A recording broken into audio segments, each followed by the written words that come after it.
Hi there. Welcome to Melted Stone, the spot for stories that grab you and won't let you go. If you love drama, surprises, and moments that make you say, no way, you're in the right place. Subscribe and dive into tales full of twists, bold moves, and endings you'll remember. This is Melted Stone. Hit the bell and let's get the story rolling. They're still behind me.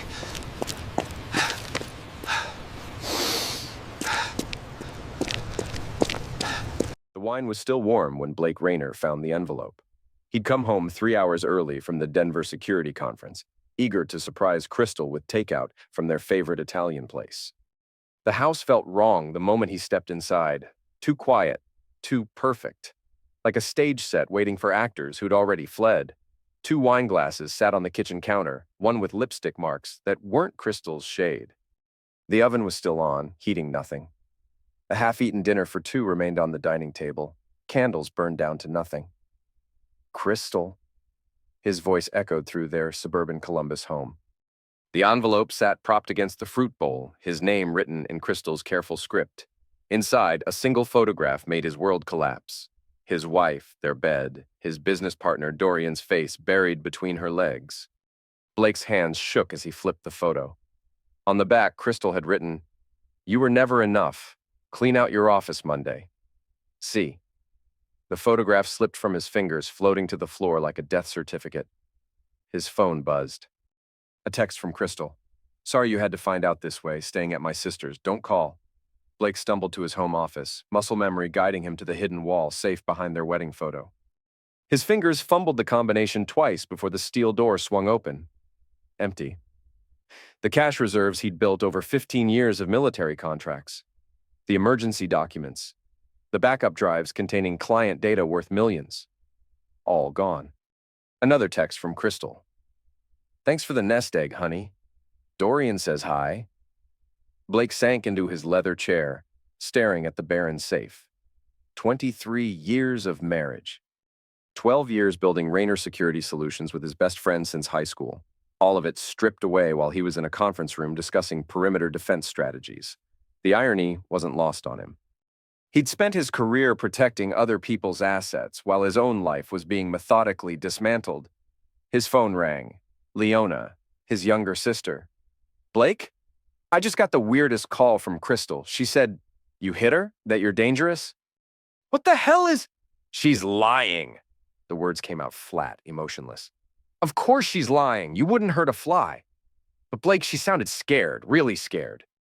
"What's going on?" Blake closed his eyes, seeing Crystal's performance for what it was.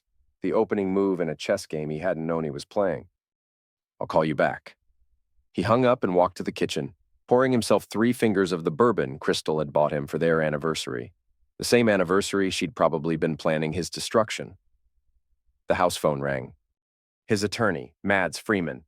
"Blake, we need to talk, now. Crystal filed for divorce an hour ago. Emergency protective order. She's claiming domestic violence." "That's impossible. I just found out about—" "She has hospital photos, Blake. Bruises on her arms and neck, a police report from 2 days ago. 2 days ago, I was in Denver. I have receipts, witnesses." "I know, but she's good, Blake. Really good. We're in court Monday morning at 9. Don't go home tonight." "Find a hotel." Blake looked around the house he'd bought, paid for, and loved. In 6 hours, he'd gone from successful businessman to homeless domestic abuser. "Blake? You still there?" "Yeah." "I'm here." But as he walked upstairs to pack a bag, Blake Rayner was already gone. What was left was something harder. Something that had learned patience in the mountains of Afghanistan and precision in the boardrooms of Fortune 500 companies. Something that understood the difference between justice and revenge, and sometimes they were the same thing. The Franklin County courthouse reeked of lies and cheap cologne. Blake sat beside Mads Freeman, watching Crystal perform her greatest role yet. She'd aged herself with makeup, made her eyes puffy and red. The conservative blue dress was perfect. Innocent victim seeking justice from her monster husband. Judge Maria Harper, a stern woman in her 60s, reviewed the protection order request with obvious sympathy for the trembling woman at the plaintiff's table. "Mrs. Rayner, please tell the court about the incident on February 15th. Crystal's voice quavered perfectly. He came home drunk, started screaming about work, about money. When I tried to calm him down, he grabbed my arms and shook me. Then She paused, dabbing her eyes. He put his hands around my throat. Blake's jaw clenched. February 15th, he'd been in Denver, presenting security protocols to a pharmaceutical company. He had credit card receipts, hotel records, conference attendance logs. I was in Denver that night, Blake whispered to Mads. I know. We'll address that in cross-examination. Crystal continued her performance. I was so scared. He's military trained, you know. Special forces. He could kill someone with his bare hands. True, but irrelevant. Blake had never raised his voice to Crystal, much less his hand. And then Mr. Dorian Wade can corroborate these incidents, Judge Harper asked. Dorian stood up in the gallery, playing the concerned friend role. Your Honor, I've witnessed Blake's temper many times. Crystal would call me crying, asking if she could stay at my place. I always told her to report it, but she was too scared. The bastard was good, sincere, concerned. If Blake hadn't seen the photograph, he might have believed it himself. Mads stood for cross-examination. Mrs. Rayner, you claim this assault happened on February 15th at approximately 9 p.m.? Yes. Your Honor, I'd like to submit Exhibit A, Mr. Rayner's hotel receipt from the Denver Marriott, showing he checked in at 7 p.m. Denver time on February 15th. That's 9 p.m. Columbus time. Exhibit B shows his conference attendance, verified by hotel security cameras. Crystal's lawyer, a shark named Vincent Torres, objected smoothly. Your Honor, these documents could easily be fabricated.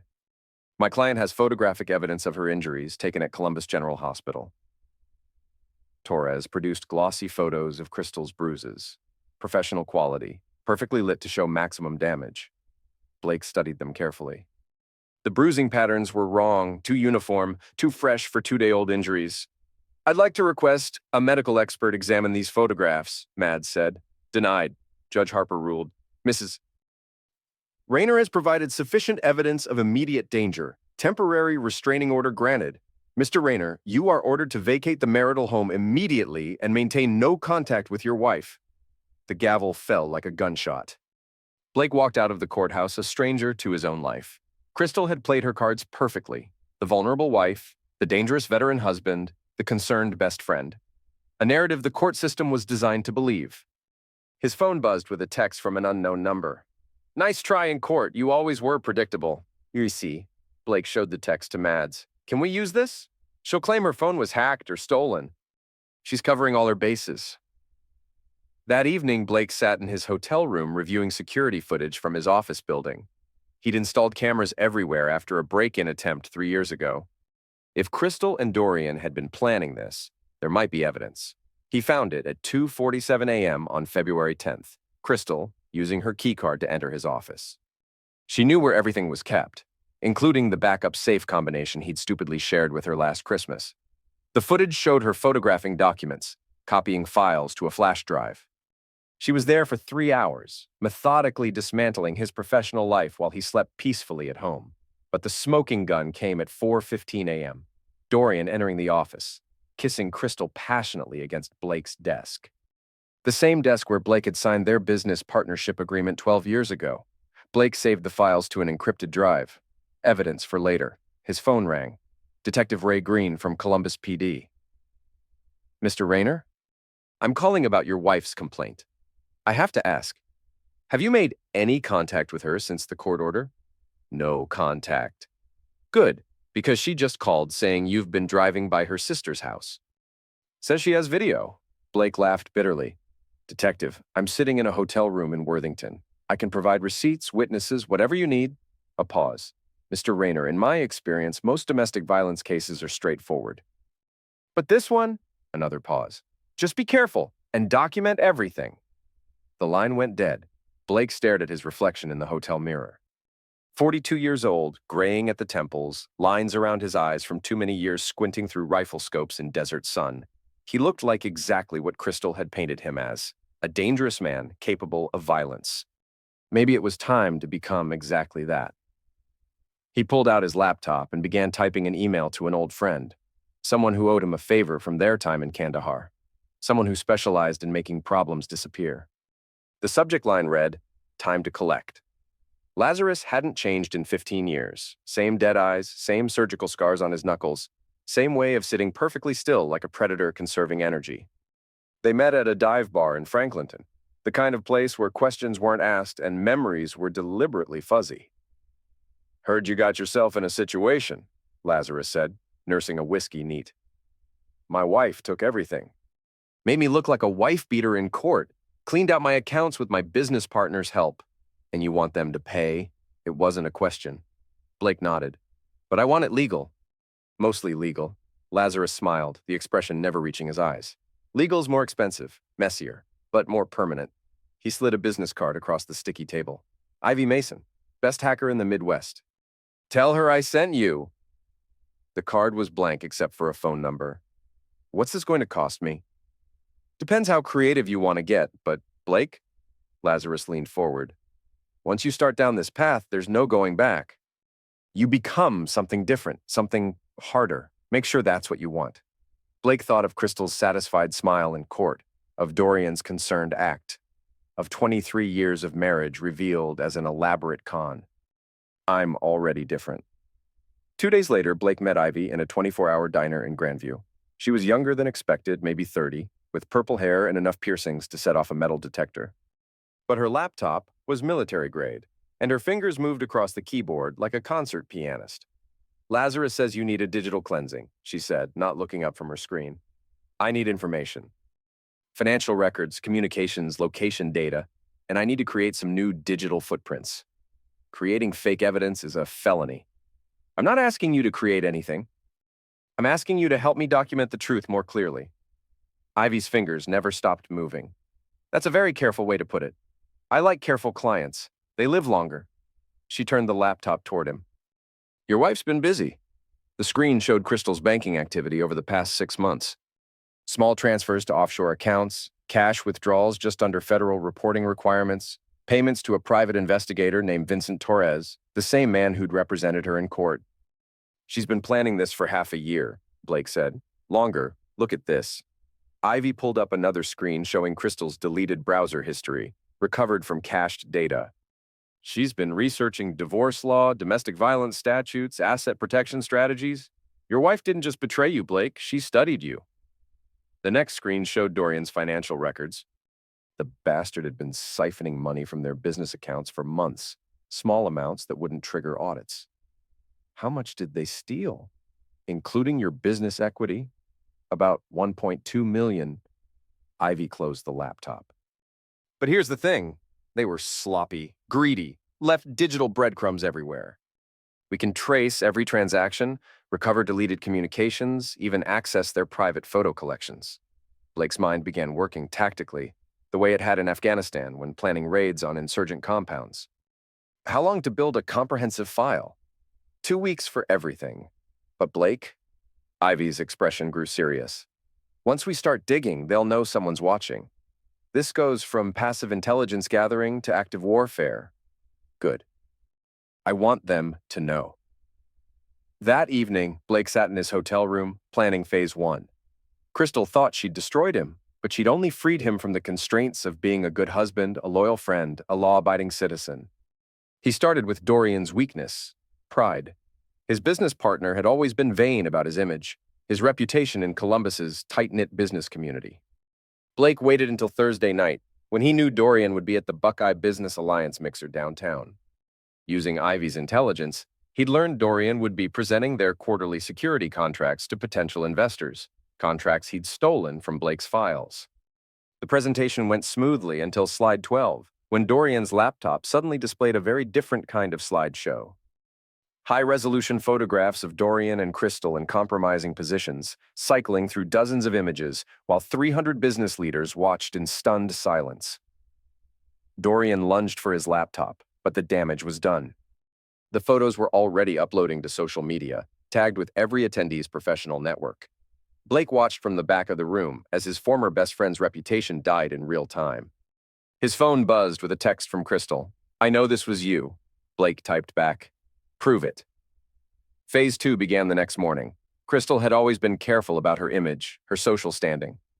She volunteered at the country club, organized charity events, prided herself on being the perfect wife and community member.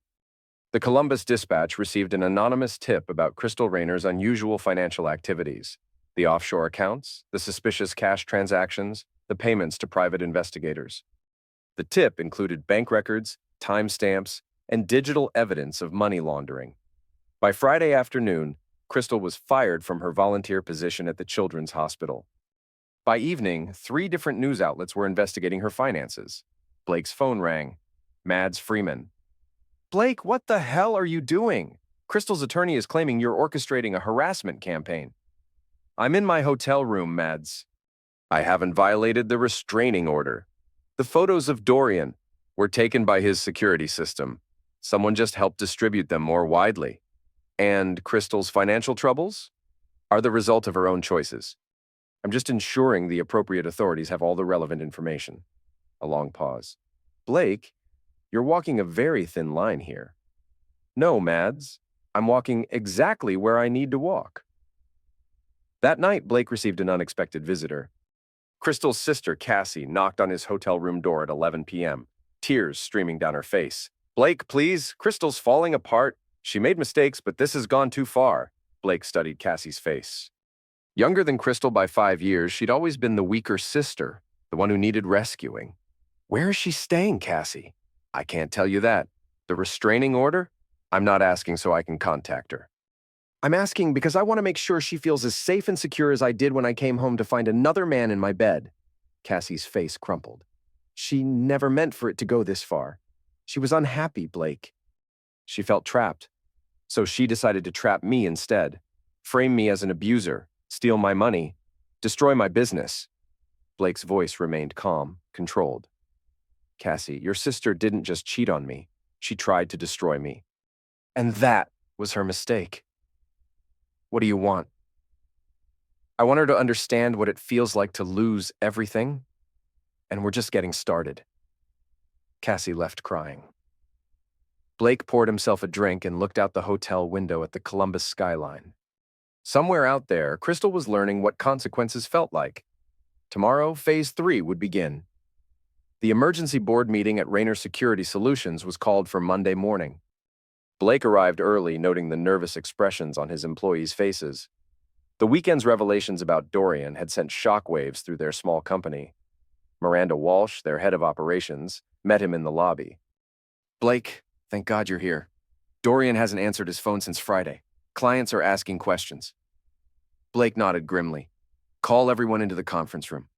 It's time they knew the truth. 20 minutes later, Blake stood before his dozen employees, people he'd hired personally, people who'd trusted him to lead their company through good times and bad. "You've all seen the news about Dorian. What you don't know is that he's been embezzling from our accounts for months, working with my wife to systematically steal from this company." He clicked through Ivy's evidence on the conference room screen. Bank records, email chains, documented theft totaling over $800,000 from company accounts. "Jesus Christ," whispered Tom Bradley, their senior security consultant. "How long has this been going on?" 6 months minimum. "Miranda, I need you to contact all our clients immediately. Assure them that Rayner Security is financially stable and that we're taking legal action against both perpetrators." "What about the restraining order?" asked Sarah Kim, their junior analyst. "Doesn't affect business operations." "I'm the majority shareholder and CEO. Dorian's partnership agreement has a morality clause. Fraud and embezzlement void his ownership stake." It was all true. Blake had insisted on the morality clause when they'd formed the company, never imagining he'd need to use it against his best friend. The meeting ended with cautious optimism. Blake's employees were professionals. They understood that companies could survive scandal if leadership remained strong. But Dorian had other plans. Blake was reviewing client contracts when Miranda burst into his office at 3 p.m. "Blake, Dorian's here. He's in the parking garage. Security cameras show him. He looks unhinged." Blake pulled up the garage feed on his computer. Dorian's BMW was parked next to Blake's truck, and Dorian himself was pacing back and forth, clearly agitated. "Call the police if I'm not back in 10 minutes, Blake told Miranda. The parking garage was dimly lit, echoing with the sound of Blake's footsteps. Dorian spun around when he heard him approach. "You son of a bitch!" Dorian's face was flushed, his hair disheveled. You destroyed my life! I exposed your crimes. There's a difference. Crimes? You want to talk about crimes? Dorian pulled out his phone, showing Blake a recording app. I've been documenting everything, Blake. Your harassment campaign, your illegal surveillance, your extortion attempts. Blake kept walking toward him, hands visible but ready. What extortion? The photos, the financial records. You're blackmailing Crystal and me. I'm ensuring the truth comes to light. You stole from me, Dorian. You betrayed me. You and Crystal planned this for months. Dorian's hand moved to his jacket pocket. Blake tensed, combat instincts flaring. You always thought you were better than me, Dorian snarled. Military hero, successful businessman, perfect husband. But you were just a fool, Blake. Crystal was mine for 2 years before you found out. 2 years? Blake felt something cold settle in his chest. 2 years of her telling me how boring you were, how predictable, how she wished she'd never married you. Dorian smiled viciously. Every time you traveled, every business trip, every conference, she was with me. In your bed, in your house, spending your money. Blake closed the distance between them. Keep talking. She never loved you, Blake. Never. It was always about security, about your money, about having a safe backup plan while she figured out what she really wanted. And what she wanted was me. Dorian's hand came out of his pocket holding a knife. Now you're going to call off your dogs, return our money, and disappear, or I'm going to tell the police you attacked me. Blake smiled for the first time in weeks. Dorian, you brought a knife to a gunfight. The movement was pure muscle memory from a dozen combat situations. Blake sidestepped Dorian's clumsy thrust, trapped his wrist, and drove his knee into Dorian's solar plexus. The knife clattered across the concrete as Dorian doubled over, gasping.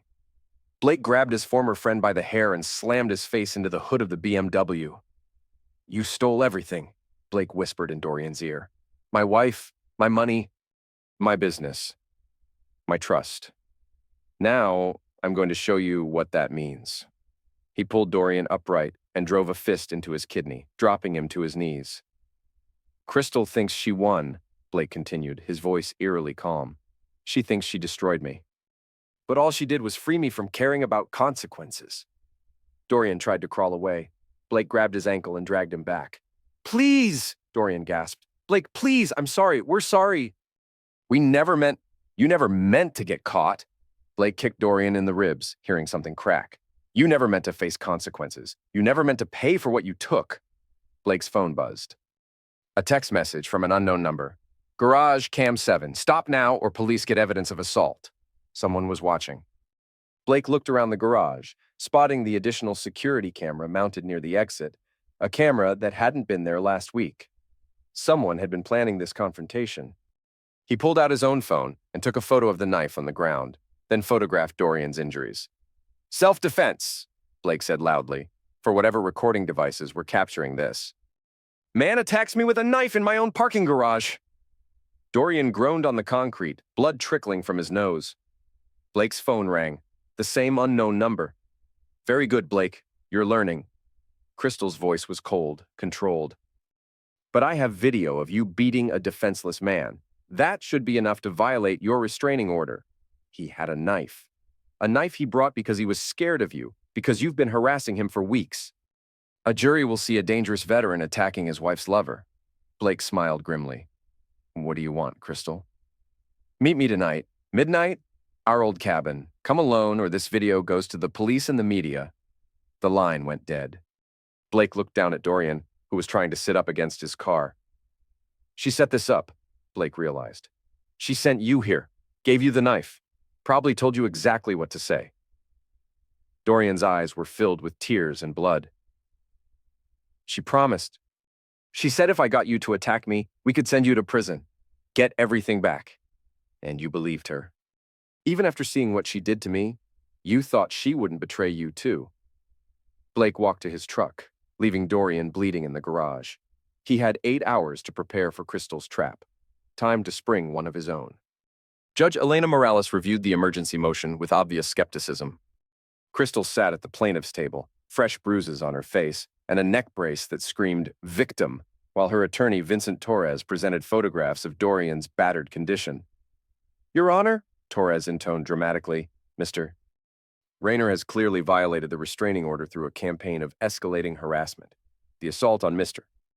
Wade demonstrates the imminent danger my client faces. Blake sat beside Mads Freeman, watching Crystal's performance with professional appreciation. She'd learned to cry on command, to look fragile and terrorized. The neck brace was a nice touch, suggesting injuries from an assault that had never happened. "Mr. Freeman," Judge Morales said, "your client was found standing over a badly beaten man in his parking garage. The building's security cameras captured the entire assault. Your Honor, my client was defending himself against an armed attacker. Mr. Wade brought a knife to the confrontation and threatened Mr. Rayner with it." Torres stood smoothly. "Alleged knife, Your Honor. No knife was found at the scene. Mr. Wade was clearly lured there under false pretenses and attacked without provocation." Blake whispered to Mads, "Check your phone." Mads glanced at his phone, his eyebrows rising. He stood quickly. "Your Honor, I'd like to submit new evidence. My client has provided cell phone footage of the incident, including clear images of the weapon Mr. Wade brought to the confrontation." The video played on the courtroom screen. Blake's phone had captured Dorian pulling the knife, threatening Blake, even his confession about the 2-year affair with Crystal. Most importantly, it showed Blake's defensive actions clearly justified. Crystal's face went pale. Torres was frantically whispering with his client. "Furthermore," Mads continued, "we have audio evidence that Mrs. Rayner orchestrated this confrontation specifically to entrap my client. Mr. Wade's own words confirm that Mrs. Rayner sent him to attack Mr. Rayner with the promise that they could use the resulting assault charges to send my client to prison." Judge Morales looked directly at Crystal. "Mrs. Rayner, did you encourage Mr. Wade to confront your husband?"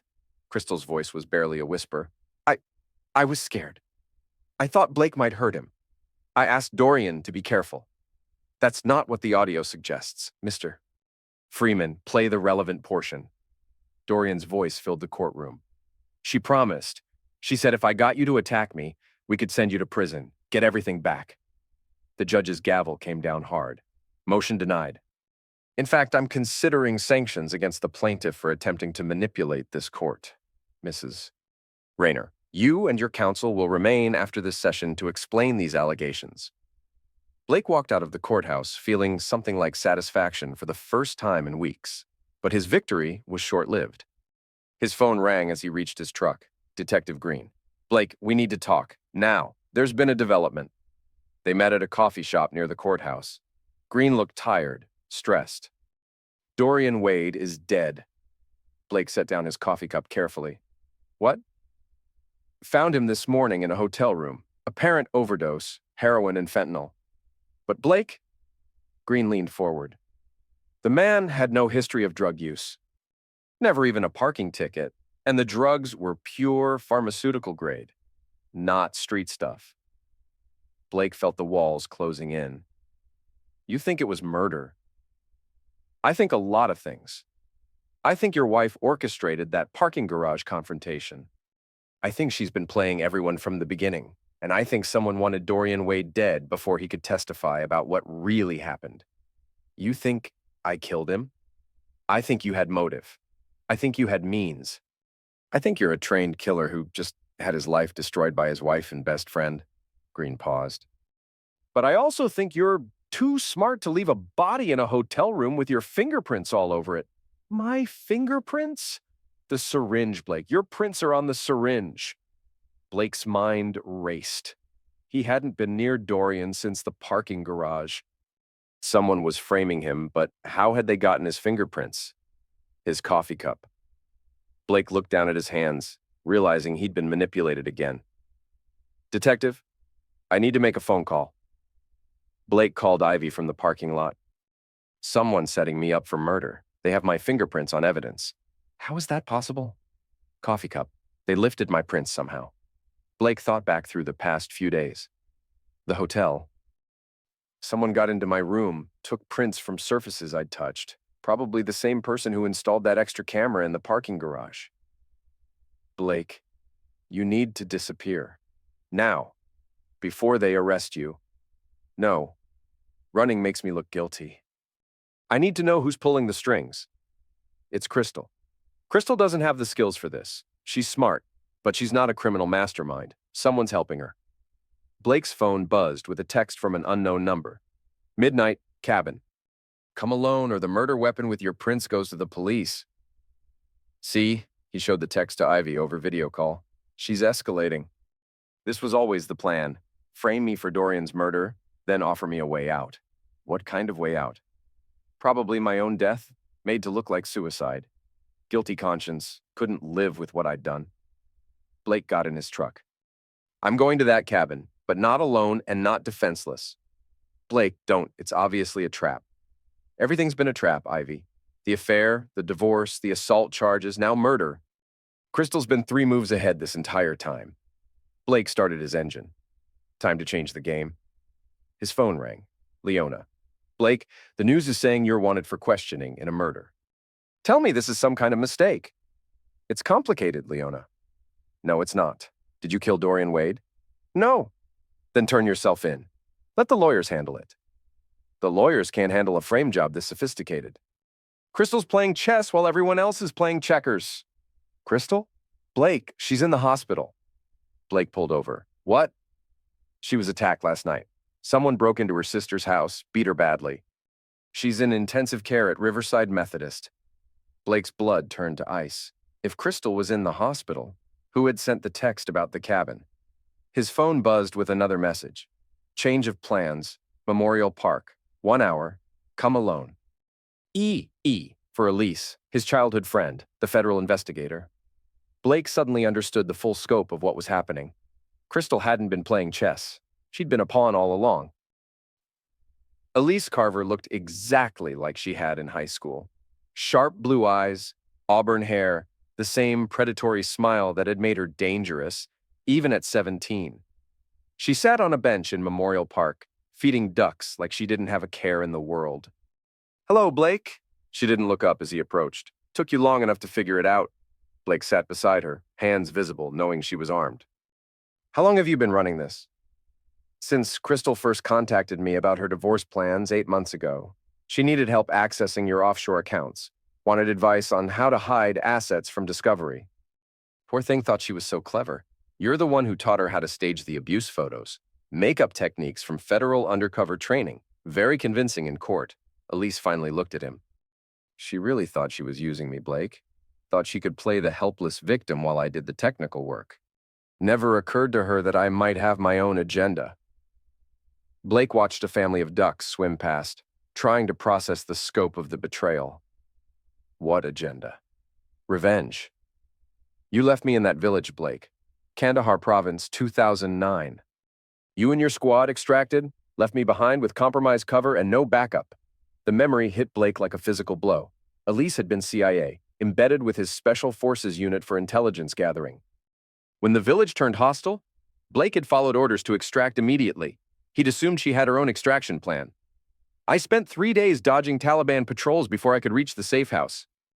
3 days wondering if my childhood friend had left me to die. I didn't know. You didn't ask. You followed orders and forgot about me. Elise threw another handful of breadcrumbs to the ducks. But I survived. Made it back to Langley. Built a career on the skills I learned hiding in that desert, and I never forgot who left me behind. Blake felt the pieces clicking into place. You've been watching me for years. Watching, waiting, planning. When Crystal reached out for help destroying you, it was perfect. I could use her stupidity to accomplish something much more elegant. Dorian? Heroin overdose, very sad. But he knew too much about Crystal's real plans. Would have eventually exposed her lies. Easier to eliminate him and frame you for murder. And Crystal? Hospital visit was educational. She finally understood who was really in control. Elise smiled coldly. Amazing how quickly people break when they realize they're not the predator in the room. Blake kept his voice steady. What do you want? Justice. You took something from me in that desert, Blake. My trust, my faith in brotherhood, my belief that the people I served with would never abandon me. Elise stood up, brushing breadcrumbs from her hands. So, I'm going to take everything from you. You already have. Not everything. You're still breathing, still fighting, still think you can somehow win this? Elise pulled out her phone, showing Blake surveillance photos of Leona and her children. Your sister has beautiful kids, Blake, 7 and 9 years old. They walk to school every morning at exactly 7:45 a.m. Blake's hand moved instinctively toward his concealed weapon, but Elise was faster. Her Glock was out and aimed before he could blink. I wouldn't. Federal agent, remember? Justified shooting of a murder suspect who threatened me? She kept the gun low, hidden from other park visitors. Here's what's going to happen. You're going to disappear. Tonight. Leave Columbus, leave Ohio, leave the country if you're smart. Because if I see you again, if you try to contact your sister, if you attempt to clear your name, those beautiful children are going to have an accident. They're innocent. So was I in that village. Innocence doesn't stop bullets. Elise holstered her weapon. You have 12 hours, Blake. After that, I stop playing games. She walked away, leaving Blake alone with the ducks and the weight of complete defeat. His phone buzzed. A text from Crystal's phone. Blake, please help me. She's going to kill me. The cabin. Midnight, please. Blake stared at the message, understanding the final move in Elise's game. Crystal would die at the cabin tonight. Blake would be found there, dead from an apparent suicide, unable to live with the guilt of murdering his wife and best friend. But Elise had made one mistake. She thought Blake was still the same soldier who followed orders and abandoned teammates. Blake had become something else entirely. He walked to his truck and made a phone call. Lazarus, it's time to collect that favor. And bring friends. That evening, Blake sat in the parking lot of Riverside Methodist Hospital, watching through surveillance footage as Elise entered Crystal's room. His wife was conscious, bandaged but alive, her eyes wide with terror as Elise approached the bed. Blake had planted listening devices in the room an hour earlier using skills Elise had forgotten he possessed. Please, Crystal's voice came through his earpiece. I did everything you asked. I destroyed him. I gave you everything. You gave me a foundation. Now I'm finishing the structure. Elise's voice was clinical, detached. Blake will come to the cabin tonight thinking he's saving you. He'll find your body instead. Then he'll eat his gun, unable to live with the guilt. You're insane. I'm thorough. Blake destroyed my life in Afghanistan. Tonight, I complete the circle. Blake heard movement, Crystal's sharp intake of breath. The morphine drip is just a little high now, Elise continued. You'll go to sleep, stop breathing, very peaceful. By the time Blake arrives at the cabin, you'll be a corpse, and I'll be waiting with his suicide note already written. Blake started his truck. He had maybe an hour before Crystal's murder, 2 hours before his own planned execution. Time to disappoint an old friend. The cabin sat dark against the February sky, exactly as Blake remembered from better times. He and Crystal had bought it during their 5th year of marriage, back when they still believed in forever. Blake approached through the woods, night vision active, moving like the predator he'd trained to be. Elise's car was hidden behind the building. She was inside, probably arranging Crystal's body for maximum psychological impact.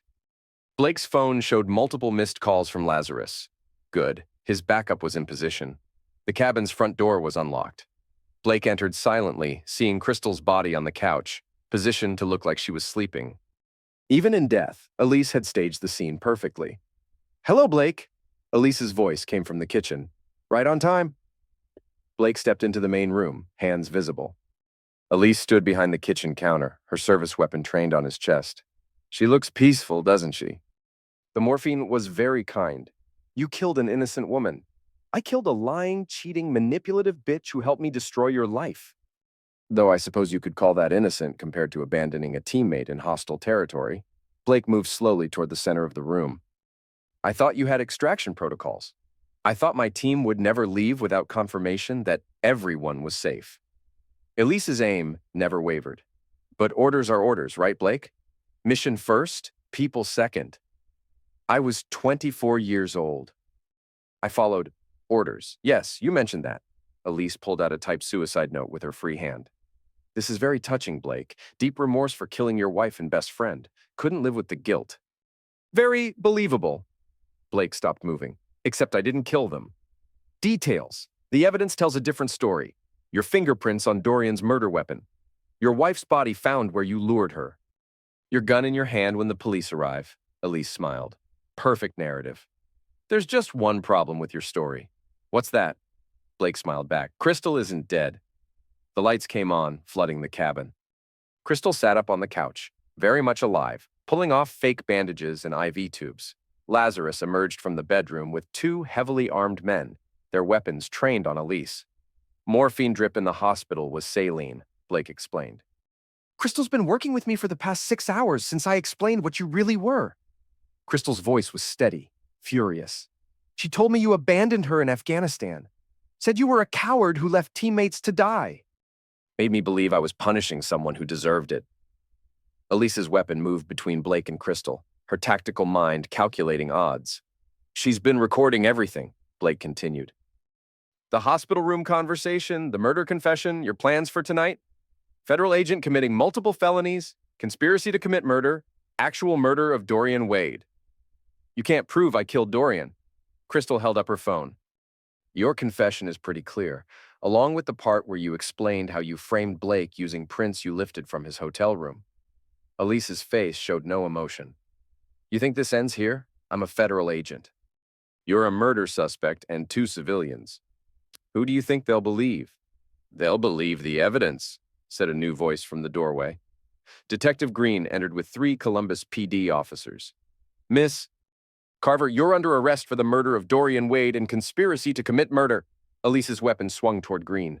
Lazarus moved like lightning, his suppressed rifle dropping her before she could fire. Elise hit the floor hard, her weapon skittering across the wooden planks.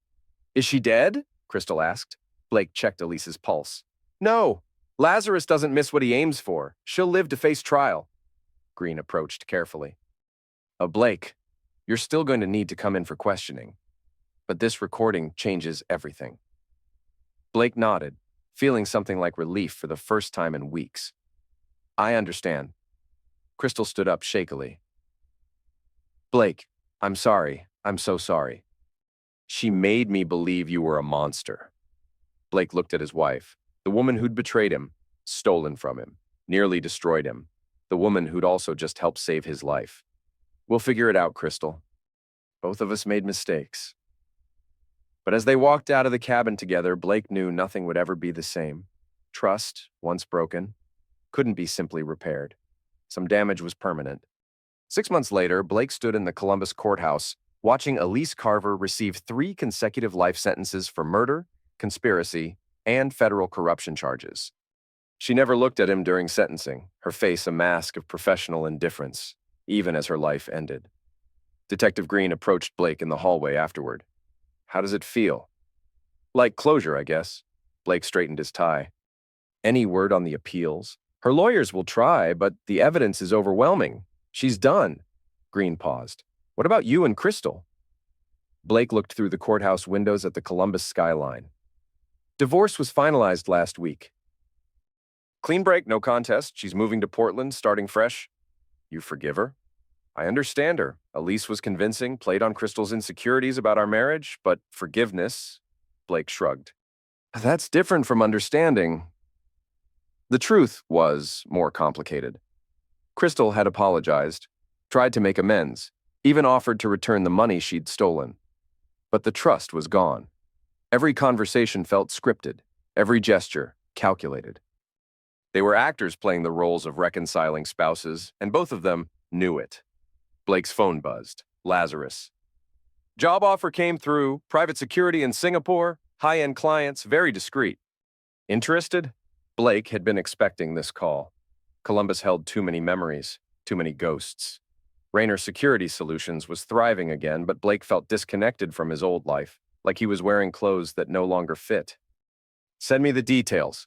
That evening, Blake sat in his hotel room. He'd never moved back into the house he'd shared with Crystal, packing the last of his belongings. Most of his possessions were going into storage. A new life required traveling light. Leona knocked on his door at 8 p.m., carrying Chinese takeout and a bottle of wine. Thought you might be hungry. She studied his packed bags. You're really leaving. Nothing left for me here. I'm here. Mom's here. Your business, your friends. My business runs itself now. My friends. Blake opened the wine. I don't have friends anymore, Leona. I have people who work for me and people who owe me favors. That's different. Leona set out the food, her movements sharp with frustration. You're not the same person. No, I'm not. Elise was right about one thing. You did change in that desert. You came back harder, colder. more willing to do whatever it takes to win. Blake poured wine for both of them. Maybe that's what it takes to survive. Or maybe that's what it takes to become the kind of person who leaves teammates behind. The words hit like a physical blow. Blake set down his wine glass carefully. What did you say? I read the military reports, Blake, from Afghanistan. You were ordered to extract immediately, but you had discretion to verify team member safety. You chose to follow the letter of your orders instead of making sure everyone got out. Blake felt the room growing smaller. Elise told you that? Elise didn't have to tell me anything. I looked it up myself when this all started. Leona's voice was gentle but unforgiving. You left her behind because it was easier. Because following orders meant you couldn't be blamed if something went wrong. I was 24. You were a team leader, with team leader responsibilities. Leona reached across the table and took his hand. Blake, I love you. You're my brother. But you've been running from that decision for 15 years, and it's turned you into someone I barely recognize. Blake pulled his hand away. That person you barely recognize just saved your life. If I hadn't become harder, colder, more ruthless, Elise would have killed you and your children. And if you've been the kind of person who made sure his teammate got home safely, Elise never would have wanted revenge in the first place. They ate in silence, the weight of 15 years of consequences hanging between them. Blake's phone rang at 9:30. Crystal, I wanted to say goodbye before you left town. Okay. Blake, I know I destroyed us. I know you'll never forgive me. But I need you to know that the woman who cheated on you, who stole from you, that wasn't really me. That was someone Elise created. Someone she manipulated into believing lies about who you were. Blake closed his eyes. I know. Do you think... In another life, if none of this had happened, do you think we could have figured it out? Been happy? The question was unfair, unanswerable. Blake thought about the Crystal he'd married. The woman who'd laughed at his terrible jokes and held him during nightmares about Afghanistan.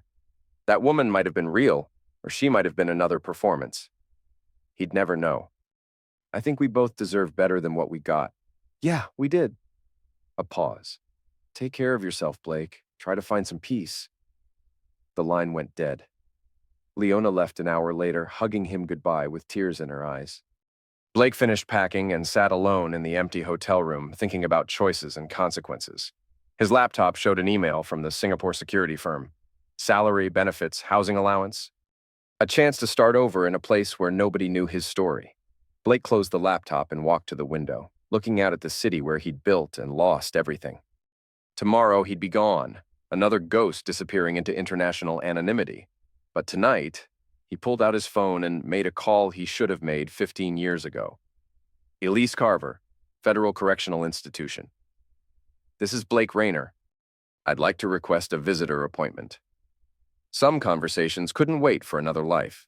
The federal prison outside Columbus was exactly what Blake expected. Concrete, steel, and the kind of silence that came from hope dying slowly. He sat in the visiting room, waiting for the woman who'd tried to destroy his life.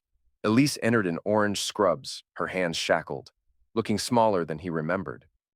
Prison had aged her, carved lines around her eyes that spoke of sleepless nights and endless hours of regret.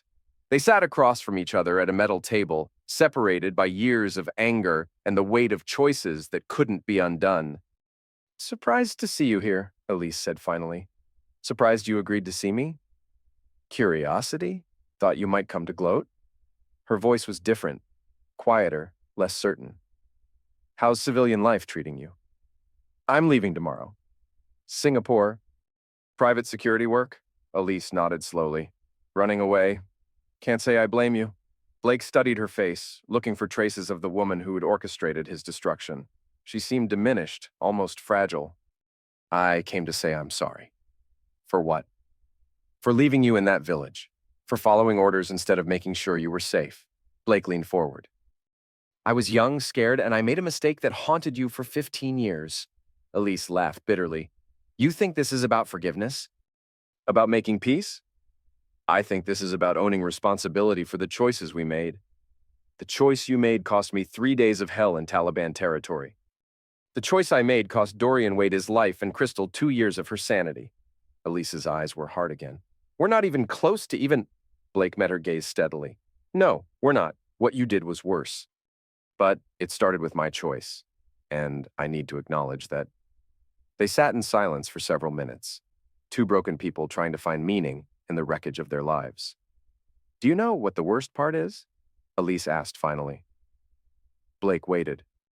I was good at my job, really good. Spent 15 years building a career, serving my country, making a difference. All of it gone because I couldn't let go of what happened in that desert. And I spent 15 years building a life, a marriage, a business. All of it nearly gone because I couldn't acknowledge what I'd done wrong. Elise smiled without humor. So what's the moral of the story, Blake? What's the lesson we're supposed to learn? Blake thought about Crystal, about Dorian, about all the lives that had been shattered by their inability to face the truth about themselves. Maybe there isn't one.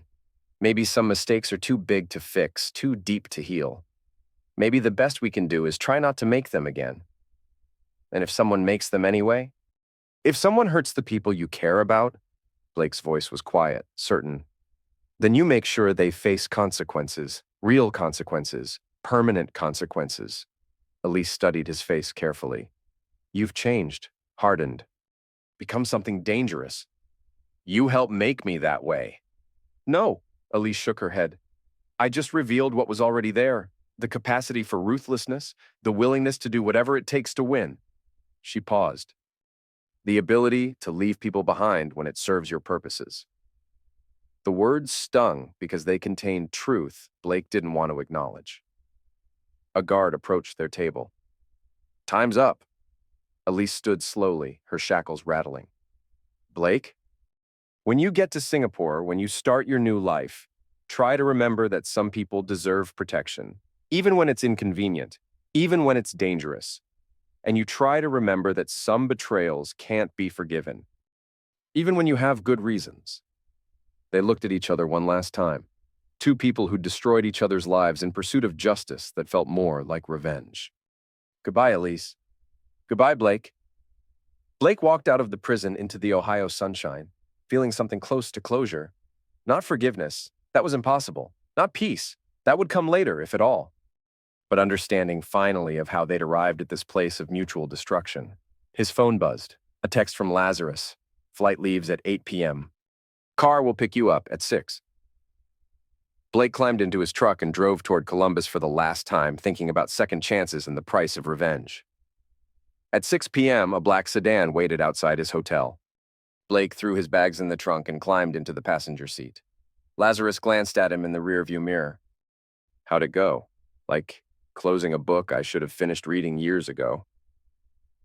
They drove through Columbus traffic toward the airport, past the courthouse where he'd been vindicated, past the office building where he'd built and lost his company, past the suburban neighborhood where he'd lived his married life. Any regrets? Lazarus asked. Blake thought about Crystal, starting over in Portland with a new name and a therapy appointment twice a week, about Leona, who'd looked at him like he was becoming a stranger, about Dorian, who'd died because he'd been stupid enough to trust the wrong woman, about Elise, who'd traded 15 years of distinguished service for a lifetime in federal prison. None that matter now. At the airport, Blake checked in for his flight to Singapore, surrendering his old life for whatever came next. As he walked toward security, his phone buzzed with one final message. Unknown number. Saw the news about your wife's friend, heard you might need work, interested in discussing opportunities, references available upon request. Blake deleted the message without responding. He'd had enough of people who specialized in making problems disappear. But as he settled into his first-class seat, watching Columbus shrink beneath the aircraft, Blake couldn't shake the feeling that his story wasn't over. That somewhere, someone else was making the same mistakes he'd made, setting in motion the same cycle of betrayal and revenge.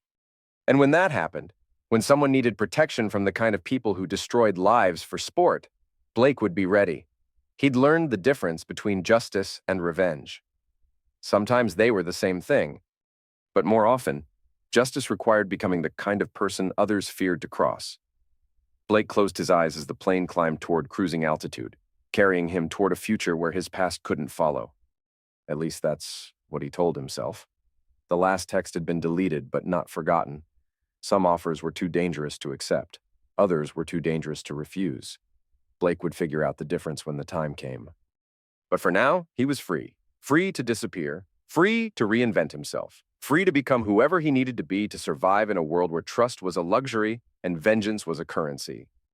The plane broke through the clouds into clear sky, and Blake Rayner smiled for the first time in months. Behind him, Columbus grew smaller and smaller until it vanished entirely. Ahead lay Singapore, anonymity, and the promise of a life where the past couldn't reach him. Or so he hoped. Some debts, Blake had learned, followed you wherever you went. Some enemies never forgot. Some stories never really ended. They just moved to new locations. But that was a problem for tomorrow. Tonight, Blake was finally free.